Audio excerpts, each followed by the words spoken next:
This is Chelsea Lambert with Lex Tech Review, and I am here with Seth Price, who is not only the founder of Price Benowitz, a very successful law firm, but Blue Shark Digital. And if you've read my recent review of Blue Shark Digital, I'm asking Seth Price to do a webinar for us because you have a really unique story. You built your marketing firm out of necessity when you scaled your law firm from small to what has become over 30 employees, is that right? 30 lawyer law firm, yes. Oh wow, 30 lawyers. And so for a lot of our listeners and our audience, that's something where it's not just figuring out like that hustle and market and sell to get you from one person to three people, but then how do you take it from 3 to 30? And if while we have you here, we just happened to meet up in Florida. It was great that we were in the same city at the same time.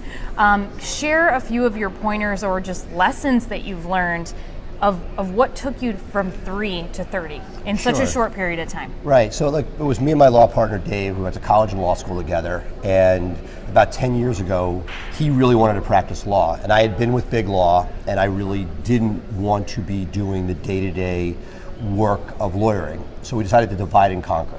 He would keep the high-quality lawyering part of the firm intact, and I would make the phones ring in operations, which sounded like a great idea sitting in his basement, but it was just the two of us sitting looking at each other. So we said, okay, let's do this. So went out, got a $50 templated website, built it out, SEO'd it as best I could based on what I knew at the time, and the phone started to ring. Again, it was 10 years ago, the world was very different. SEO had a lot of different bells and whistles that don't necessarily work today, but we were able to sort of basically outgrow our first office. Dave rented an office in a Regis suite, and next thing I know, within 2 weeks, we couldn't fit in there anymore. Our part-time clerks became full-time associates, and one lawyer became 2 lawyers, built a second website. Next thing you know, we now have a library of websites and 30 lawyers, and we're like, how did this happen? On the lawyering side, it's been finding great lawyers who want to practice law at the highest level, and that is no easy feat, and Dave's done an amazing job of keeping that quality up there. But on the marketing side, you can't get the people unless you have the work. What I've been really proud of is that we've been able to market, and while there are many people who market and may or may not have great lawyers on the other side, the ability to mold great marketing and great lawyering has been sort of the secret of our firm's success. About 2 years ago, we decided to take our in-house team that had grown to about 7-8 people and spin that into a digital agency, which is now Blue Shark Digital. And the idea was for people outside of the DC Metro who had similar desires to scale, that we would take the basic fundamentals of SEO and bring them to bear in, as sort of a fundamental execution at scale as we could. And there are 4 basic fundamentals to SEO. It's content, it's links, it's the technical or coding, and it's local. And it's easy to say, just said it very quickly, but it's very hard, and there are very few people that take the time and effort to actually execute those different areas to the level that's needed to compete in the very competitive legal market. Yeah, and you bring up a great point in that one of the struggles that so many firms have is attracting the right talent and associates who want to grow with a firm. And do you feel what is your opinion on the marketing being a key piece of being able to recruit and attract talent? Do you feel that you need to drive enough business consistently to the firm for that to be more attractive to them in their evaluation process? Well, look, I think that depending on the level of the associate, they just want to make money, right? They want a way to put food on the table for their family. And I think that there are lots of ways to run a law firm. There are people with multi-generational firms or people who are amazing at networking who are able to bring in cases. In the B2C space, that's a lot harder than in the B2B space. You could be the most famous person in the Chamber of Commerce and have all the businesses love you, but if somebody gets a DUI or somebody's been injured or somebody's being deported, they're not necessarily going to get to one of those trust people, particularly in the criminal defense space. So what I've found is that through marketing and making the phone ring, that you're able to get the revenue needed in order to sustain attorneys and provide them with enough income so that they don't leave you. Right. And again, there's not an easy answer. I made plenty of mistakes in our practice, but one of the things we really strive for is to make sure that we incentivize people, and by marketing at a cost-effective rate, which very often means organic over paid. Not that there's not a place for paid marketing, but that the margins that you can eventually achieve through organic are better than in other areas, that you can leave more meat on the bone, allow the associates to make more money. I hate the term associates, but hopefully your partners that you're growing with your firm, that you're allowed to have the other lawyers at your firm incentivized to the point where you keep them over time. And that's the secret. If you can keep and retain great lawyers and have that consistency, that's what you're playing for.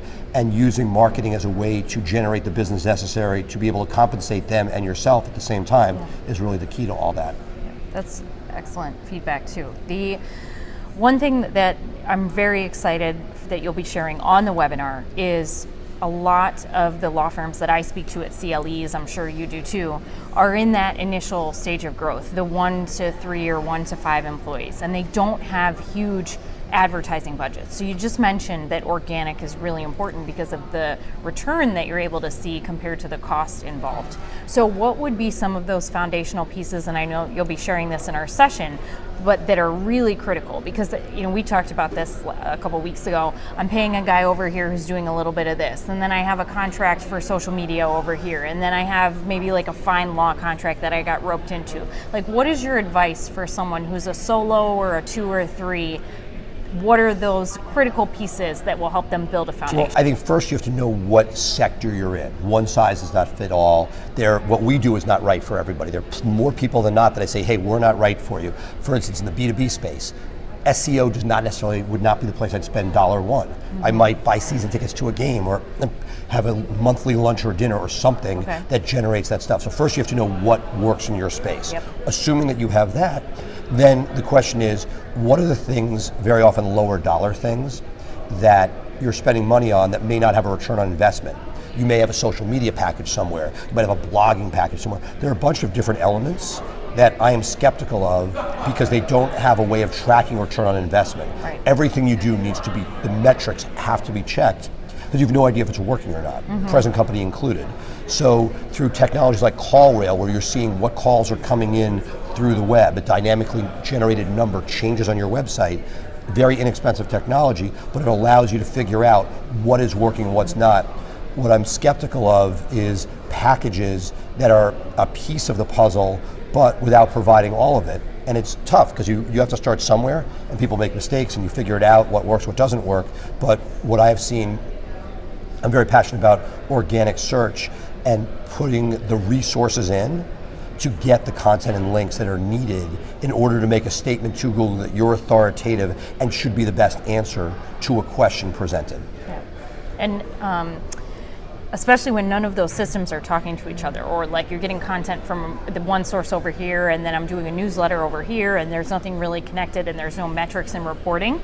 Like, is that something that you also bring out of experience from running your firm? As a managing partner, these are the things that I want tracked. These are the reports that I want on a daily or weekly basis. Are you also taking that experience and translating that through the marketing agency to all the firms that you work with, making sure that they have systems, processes, everything's connected, talking to each other? Well, I look at the firms we work with at Blue Shark as partners. Mm-hmm. If we're making the phone ring, we see the clicks, we know the calls are coming in and money's not being made, we're month to month, so that if we can't generate revenue, people aren't going to stay with us. So we know that if there's a problem with intake and we're making the phone ring, but people aren't making money, somebody damn well better look at what is going on with intake. That is true with many different areas, and that by looking at our clients as partners, that to me is part of the recipe for success and what was allowed us to not only grow our own firm, but be the success behind many other firms. That's fantastic, and I love that you look at them as extensions, as partners, as if you were all together. And it's also just that it's not a binary relationship, because we can make the phone ring, but if they're not making money, it doesn't really solve their problem. Their problem is that full cycle. And again, while we can't parachute on every client, we can pretty well tell where pain points are based on the feedback that we're getting. And that's why communication with clients is so important, because if somebody just cuts you a check each month and sets it and forgets it, most things in life, what you put into is what you get out of it. The clients that are engaged and work with us and help build content and look for cool link building opportunities, those are the clients that do best. And we love, there's nothing better than when everything comes together. Well, fantastic advice. Thank you so much, Seth. And then this has been a preview of what we will all hear and get to learn from on the webinar coming up in just a couple weeks. Awesome. Thank you so much. Welcome.